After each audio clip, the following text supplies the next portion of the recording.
Welcome to China in Focus. I'm Tiffany Meyer. Our top story, tension soaring after Iran's unprecedented attacks on Israel. Could Chinese-made components have lent Iran a hand? But let's step back even further and look at our own country. How many law enforcement organizations throughout this country are using DJI drone technology or other Chinese manufacturers to do their job? Beijing hinting for the first time that a man it executed for spying sold secrets to Washington. The Biden administration is betting big on microchip making in the U.S. A closer look at an over $6 billion investment into a major semiconductor maker. And fashion lovers could be in for an unwelcome tag-along. Respiratory viruses carried by fur clothing. Reports found at least 5 fur farms in China pose threats to human health.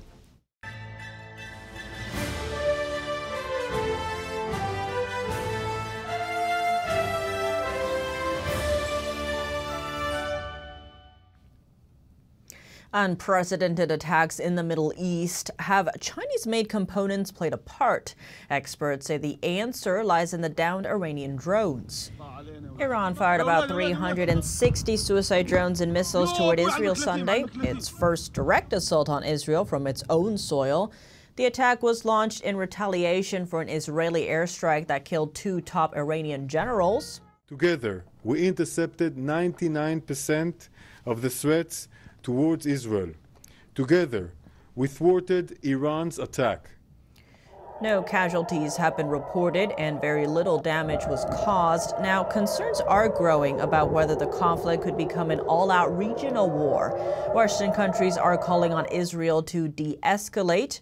China also expressed concerns Monday, calling for a ceasefire, though it stopped short of condemning Iran. Israel said it's disappointed with China's response and had hoped for a stronger condemnation. Although the specific models of the downed Iranian drones are still unclear, a few Taiwanese experts say they could involve parts made in China. Israel's military said the 170 drones from Iran likely belong to its Shahid family. Last June, Western researchers found Chinese parts in an Iranian Shahid drone shot down by Ukraine. The discovery revealed that Chinese parts kept flowing to Iran, which provided support for its drone program. A Taiwanese drone expert said many Iranian drones shot down in Ukraine and the Gaza Strip were found to have Chinese-made parts. And Israel would be able to trace the parts' origin once they dissect the recovered drones. That's because supply chains don't usually see major changes within just a few months. Beijing has long been a strong backer for Iran, holding the title of the country's biggest trading partner for the past decade. China also buys over 90% of Iran's oil exports. The money is a lifeline for Tehran amid Western sanctions. Following the Israeli strike that killed 2 top generals, U.S. top diplomat Anthony Blinken called on his Chinese and Saudi Arabian counterparts to urge Iran not to escalate. For a deeper discussion about Iran's strike on Israel and how it could be shaping China's military preparedness for a possible move against Taiwan, we sat down with Tommy Waller. He's the president and CEO of the Center for Security Policy. Tommy Waller, thank you so much for joining us. Great to have you back on the show. Yeah, thanks for having me on, Tiffany. Given this Iran attack over the weekend, where 99% of the missiles and drones were intercepted, how do you see China viewing this, especially in terms of a potential invasion of Taiwan? So I think when you look at the 2 scenarios, right? So you have Iran launching hundreds of munitions, and then you have the prospect of China doing the same in a conflict over Taiwan. So there are some significant differences, which is that in the Middle East, there are allies of Israel that are in close proximity, which assisted with that. You had, of course, a lot of the munitions, the Iranian munitions that failed. China is going to be much more proficient in terms of its ballistic missile technology. But there's also just the basic physics and the time space, right? It's about a 10 times difference in terms of the gap between mainland China and Taiwan and the landmass of Iran and Israel. You're looking at about 100 versus 1,000 miles. And so that's flight times, right? And that allows ballistic missile defense systems and air forces and allies the opportunity to work. You don't have that when it comes to the scenario between China and Taiwan. And lastly, I'll just say, Tiffany, one thing Iran doesn't have, as far as we know, but we know that China does, is hypersonic technology, right? So when you look at that time space, they can make it even much faster. These are all considerations that both China and Taiwan need to be looking at, and of course, all of Taiwan's allies. And following Iran's attack, U.S. Secretary of State Antony Blinken has asked China to use its influence to dissuade Iran from striking Israel. China on Monday said, quote, it calls on relevant parties to stay calm and exercise restraint. China's foreign ministry published a statement calling for a UN ceasefire resolution. What role do you see or do you perceive China playing when it comes to this region? You know, Tiffany, for Blinken to invite China to be part of this process is just part of the Biden administration playbook. And why don't we just rewind the clock for a second and think about how China's done when it comes to international crises. What did China do with the WHO when it came to the pandemic, right? Lied and made sure that the WHO ensured that that virus spread throughout the entire world. Should we trust China for a fraction of a second to do anything that's going to be good for U.S. or allied interests when it comes to diplomacy? Absolutely not. Now, multiple reports are noting that Chinese companies have been linked as suppliers for Iran's drones and drone systems. Now, how might that play into a potential Iran response to Israel if we do see this escalate? Well, let's look at Blinken inviting China to be part of this whole process of again, appeasement. And so that means China's not held accountable for what you just mentioned, Tiffany, the fact that they're the ones creating much of the technology that Iran's using to attack Israel. But let's step back even further and look at our own country. How many law enforcement organizations throughout this country are using DJI drone technology or other Chinese manufacturers to do their job? How many critical infrastructure owners are using that technology? So we might think for a second, well, the war is over there in the Middle East, right? And that these Chinese tech are being used by Iran. No, they're being used by our own country's law enforcement, critical infrastructure. And Tiffany, this is something that we're working right now at the state level in houses of representatives and senates across the country to help wake up lawmakers at the state level, because at the federal level, really, unfortunately, this administration has just been completely just ignored that threat. And so where we can, we're trying to wake people up, even at the state and local level, to the same kind of threat that Israel might expect from China and Iran, we can expect here on the home turf from those same adversaries. Tommy Waller, thank you so much for your time. Absolutely. Thank you, Tiffany, for having me on. Killed for selling state secrets to America. That's what a Chinese state media campaign seems to suggest. The video clip boasts China's success in combating foreign espionage. It zooms in on a spy called Huang Yu. He was executed in 2016 for selling state secrets. The clip made no mention of what foreign country he was spying for, but it showed footage of the CIA headquarters in the clip. China said he handed over secrets, including military communications, to a foreign government. Media reports that he was executed a month after his conviction. Zooming out, the CIA director last year said the agency has been working to rebuild its spy network in China. Beijing pledged countermeasures in response. Over a decade ago, China hunted down a wave of CIA operations, killing or arresting a dozen or more sources. Last year, China also updated its anti-espionage law, banning the transfer of any information deemed related to national security. The move unnerved some foreign businesses and investors. German Chancellor Olaf Scholz told Iran to stop attacking Israel over the weekend. This came as he began his China trip, starting with a visit to Chongqing. It's a metropolis serving as a production base for China's auto industry. His trip comes as Europe's biggest economy continues to rely on China. Berlin said last year that it would de-risk, but China remains Germany's largest trading partner. German direct investment into China hit a record high, $12.9 billion, an over 4% increase from the previous year. The country also remains a key market for major German companies. Germany's top corporate brass joined Scholz on the trip, including the CEOs of technology giant Siemens, luxury car maker Mercedes-Benz, and chemical company Merck KGaA. Scholz is set to visit Chinese leader Xi Jinping in Beijing on Tuesday. Advocacy groups are urging him to stress the importance of human rights during his visit.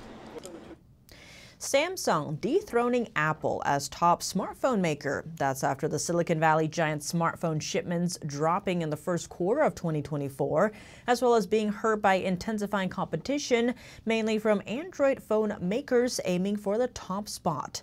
NTD's Sean Marshall has more. Samsung has claimed the title for world's #1 cell phone maker for the first quarter of this year, surpassing Apple for the lead spot. As according to figures out over the weekend from IDC, it estimates Apple phone shipments dropped about 10% over the first quarter of this year. That saw its market share slip to 17.3%. Burton Kelso, someone familiar with the cell phones industry, said despite Apple having better support from the App Store and from the Genius Bar, online tech support and better security. But people just aren't interested in those things. They want flash, they want better cameras, they want a easier to phone. And also, Samsung has a better price point than Apple devices. Apple devices seem to become so obsolete quickly. And I think people are tired of paying $1,500 or more for an iPhone that's going to be obsolete in a year, where you can almost get the same product with a Samsung and pay a little bit lesser price for a better quality product. The iPhone maker appears to be suffering as rivals step up competition. South Korea's Samsung launched new flagship models over the period, driving a strong rise in sales. Just 3 weeks ago, Samsung said they expect even better earnings than analysts predicted. They said first quarter operating profit will jump over tenfold to almost $4.9 billion. So one of the other things with Samsung devices is that they were early adapters of the USB-C. And with that, that means if you get a Samsung phone, you can charge it with just about anything. With Apple now being a late adopter of USB-C has kind of turned people away from using iPhone. China also looks like a problem for Apple, with industry experts estimating its sales there were down by almost a quarter in the first 6 weeks of the year.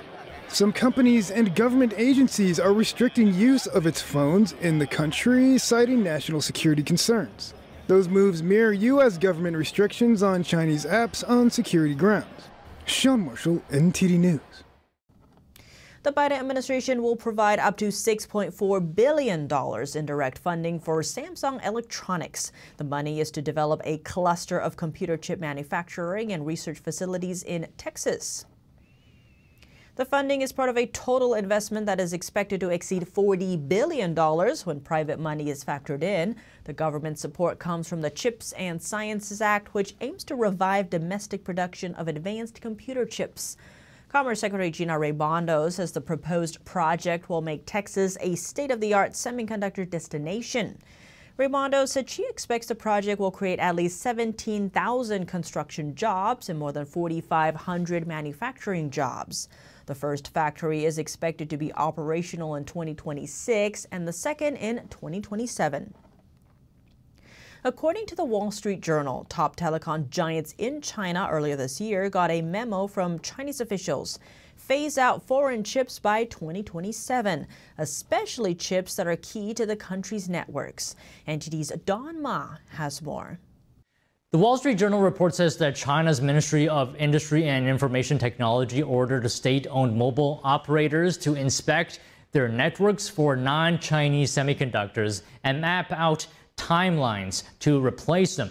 This actually is the very first time such specific deadlines were imposed, and the move would impact U.S. chip giants Intel and Advanced Micro Devices, or AMD. China was in fact Intel's largest market last year and was responsible for more than 27% of Intel's total revenue. Behind glamorous fur clothing, an animal protection group found that a developing virus carried by the luxury products could infect humans. China produces more fur pelts than any other country, but experts warn that fur farms could lead to respiratory viruses in humans because the animals raised there are susceptible to them. According to Humane Society International, 5 fur farms in northern China have been discovered to pose high risks of disease to humans. Various viruses are rapidly developing among the animal species. They house including foxes, minks, and raccoon dogs. Last year's data shows that anywhere from 2,000 to 4,000 animals are held in these farms at a time. And experts explain the high populations drive poor living conditions. Limited space, poor hygiene, and even mental illnesses in the animals all contribute. The close proximity allows virus strains to mix and circulate quickly and could help them develop into something more adaptive for jumping to other hosts like humans. The problem isn't a new one. Data from Chinese scientists has suggested that raccoon dogs may have been involved in coronavirus mutations that would go on to infect humans. China's Ministry of Agriculture and Rural Affairs has not responded to media inquiries about the safety concerns. That's all for today's China in Focus on YouTube. We're now sharing a shortened version of our program here after being demonetized for 3 years. If you'd like to support us, consider donating. Find us at donorbox.org/China-in-focus or subscribe to our partner platform, Epic TV, where you can watch our full episodes. Just click the link down below. Here's what to look out for in our second half. San Francisco looking to deepen ties with communist China as the city's still sluggish economy grapples post-pandemic. More on the mayor's trip to China. As a wave of coordinated attacks hits the U.S., the nation is contending with unprecedented national security threats. Our guest presents a shocking take. America is already at war, but guns and missiles are not this battle's weapons of choice. We need to warn the American people and train the American people of really what's coming after them in this overall strategy of unrestricted warfare. It is getting increasingly difficult for Chinese people to travel to the U.S., and for Chinese Communist Party members, it's mission impossible. A China expert sheds light on why. More on that after the break here on China in Focus. Thanks for watching China in Focus. I'm Tiffany Meyer. See you tomorrow.